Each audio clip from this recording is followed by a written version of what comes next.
This is winner 3. Numbing. It numbs my heart. We have been told that there are no survivors. Give everybody an extra hug tonight. It's a tough day. It's a very humbling thing to be here with everybody today. Very kind. He was very happy. Sorry. I want people to have a memory of them so that they live on. So that's why I wanted to share their story.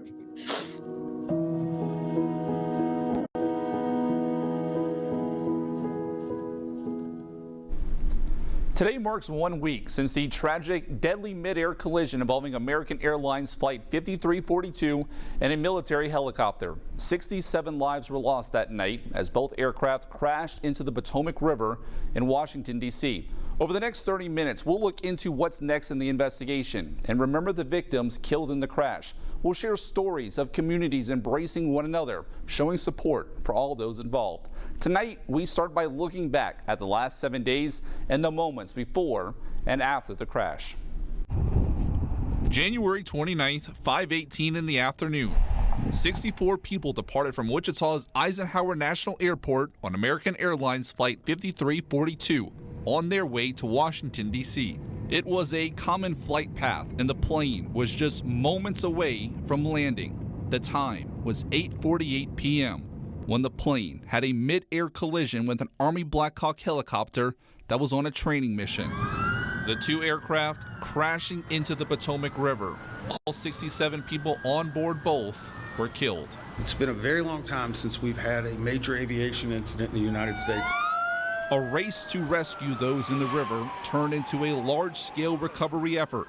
As of Tuesday, the remains of all the victims have been found. I know we all want answers. All that should come out, and we should have a better picture once the cockpit data recorders and that are analyzed. The questions of how and why this accident occurred may take years to fully answer.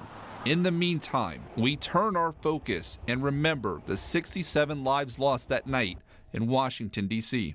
Among those lost were teachers, students, activists, soldiers, members of the figure skating community, many with dreams of one day representing their country in the Olympics. You don't have to know everybody to feel that connection. That smile would walk in a room and the room would light up and be filled with joy. You think you're all right and then somebody says something and it takes you back.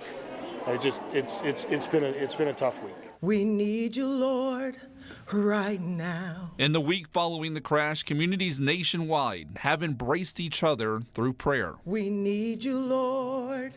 We need you, Lord, right now.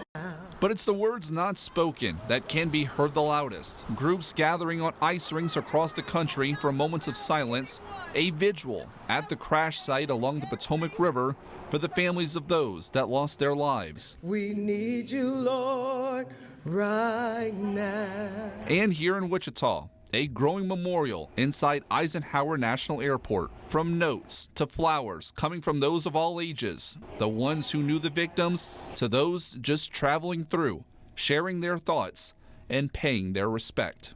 January 29th, 2025, a day that impacted many communities, a day that will not be forgotten. As of Tuesday, the remains of all 67 victims have been pulled from the river. The National Transportation Safety Board says crews are continuing to recover large pieces of debris from the crash site near Reagan Airport.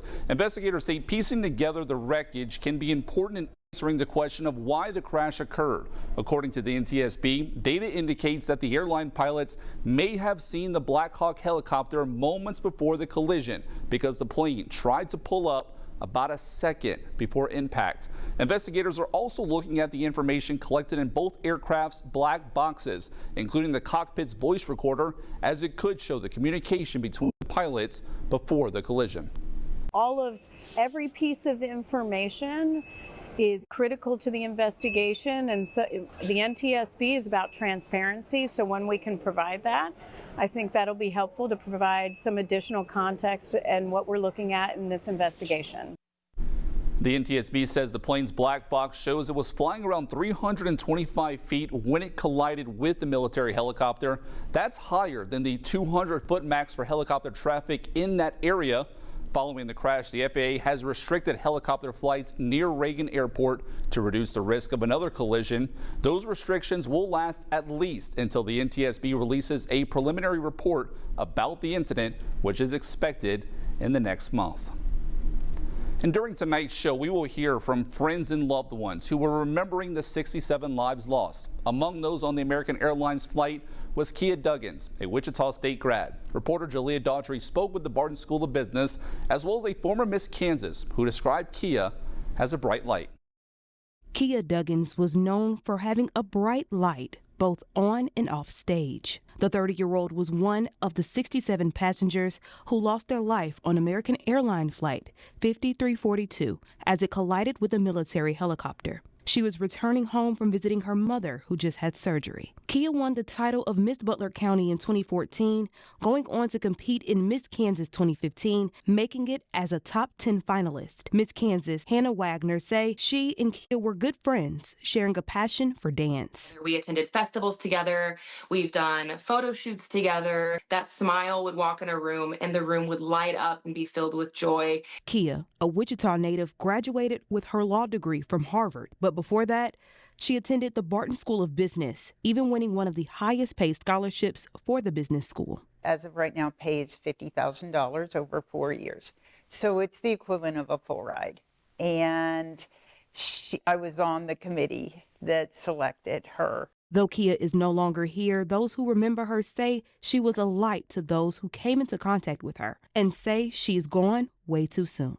Kia was a star, but she was also so driven. We were all so proud. And Kia was set to begin teaching at Howard University in the fall. Over the next half hour, we'll share more stories as we remember those that we lost in the tragic collision 1 week ago.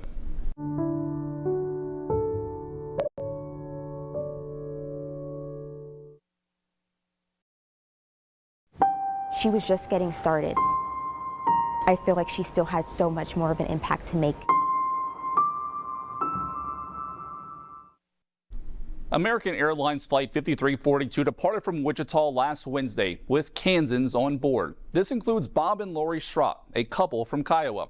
We spoke with a friend of theirs who has known the couple since he was a kid. He described Bob and Lori as avid travelers and were generous to everyone that they encountered. Just people, you just don't find people like that often. And had a tremendous love for the Lord. Michael says the Schrock's impact wasn't confined to just Kiowa. They helped out wherever they could go.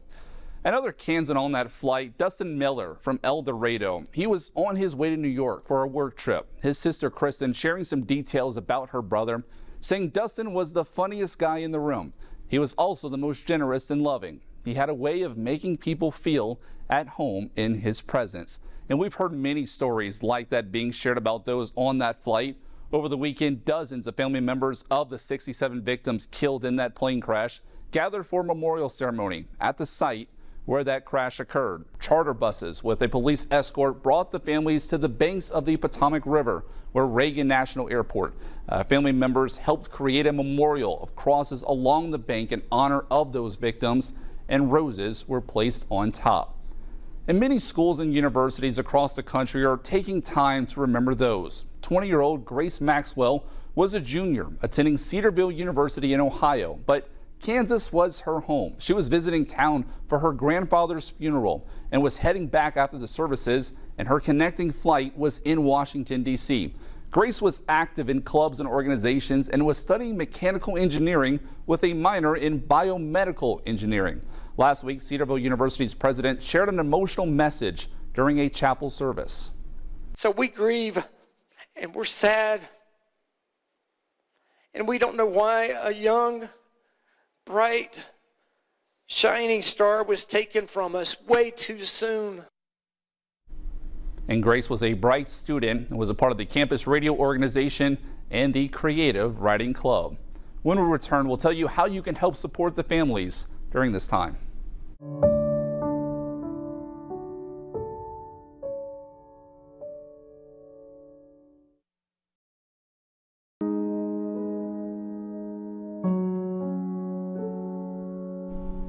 There has been an outpouring of support from those in and around the Wichita community throughout the last week. A memorial at Eisenhower National Airport in Wichita is filled with notes, flowers, and pictures, and has continued to grow with each traveler that passes through. Immediately following the crash, donations started being made through the ICT Together fundraiser, meant for the families of the victims.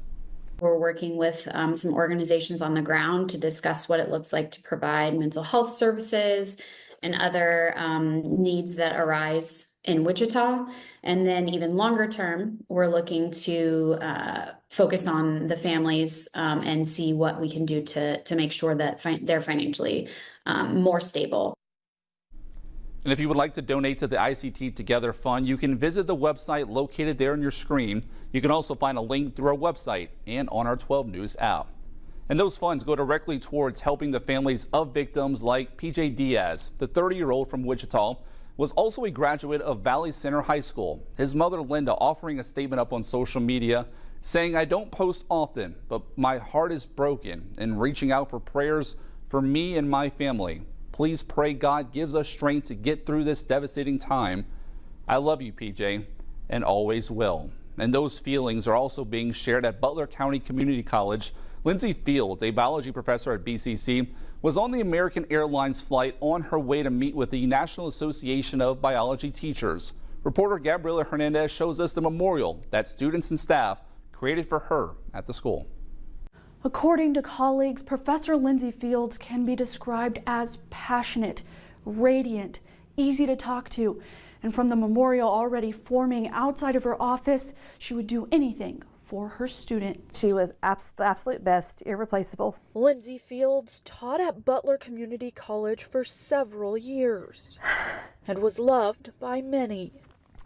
The type of teacher that switched her flight plans to that flight so she wouldn't have to miss being in class with her students. She tragically lost her life during the American Airlines Flight 5342 plane crash on January 29th, leaving her Butler Community College family in shock. I think like most of us, you're pretty sure they're on the plane, but until you have someone say, yes, they were on the plane, you're just hopeful that they're not. Outside her office, flowers, notes, and pictures, a tribute to the life she touched. She could smile even when she was mad, but she was always smiling and enthusiastic and positive about things. She touched everybody's lives, I feel like. If you've been here any length of time, you probably knew who she was. And the love for science that she imparted on her students. She'd say, I made that person a biology major. So she's always very excited about that. That's what she wanted. She wanted to make sure when she could be, she was there for her students. When she could be, she was there for us. When she could be, she was there for her family. Lindsay was on her way to meet with the National Association of Biology Teachers when she died. At Butler Community College, Gabriela Hernandez, 12 News.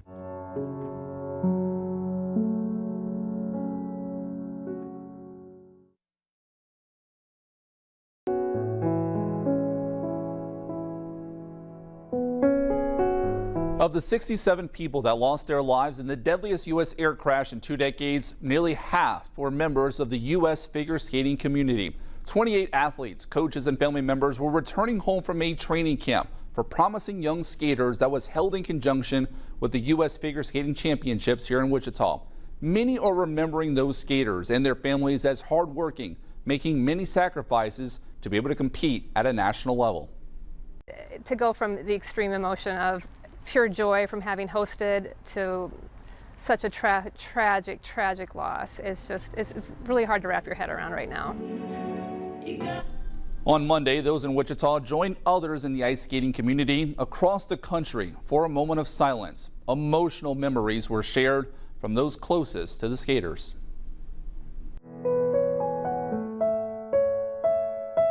And I can't believe I never got to say congratulations to her after her amazing performance, so I'm going to say it now. Congratulations, Angela. I'm so proud of you for how far you have come. You've improved so much. You will always be my little sister, and I will always love you.